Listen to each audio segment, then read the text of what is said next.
Hi, it's Kim, and I had a few questions sent to me from several students, and I wanted to just make a video to clarify. One was about where the discussion questions are located. They're not in the Discussions tab, they're actually in the Content tab. So up here at the top left, I'm going to click Content.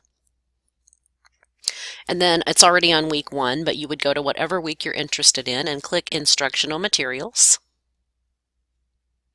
And under Instructional Materials, you'll look at discussion questions, and you'll see that you have a list of discussion questions. You can pick one of any of these. Don't duplicate one that somebody else has already posted. Make sure you check the board, and make sure you put the discussion D8, D9, D10 in the subject line so students will know what's already been posted, or they can find the answer if they've read it and want to find out how to complete that problem. Also, copy and paste the entire question content and give your solution and answer. In the overview, you'll note that we have the Chapter 1 objectives that we cover, the Chapter 2 objectives, and so you'll be able to see each week what we cover, and there's a summary. Let me know if you have other questions about that. And then also somebody asked about the interactive assignments. The interactive assignments are found in MyLabs Plus. Once you go to MyLabs Plus,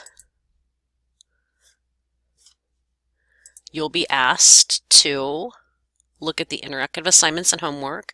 When you click on this interactive assignments, you'll see that week 1 has Chapter 1 and 2 in it. When you click on Chapter 1, week 1, you have all the sections that are covered this week. And you will be able to click on those. You do have to purchase an access code in order to enter this. When you click it, if you don't have an access code, you'll be given the option to purchase one through Pearson, or you can purchase one through the bookstore.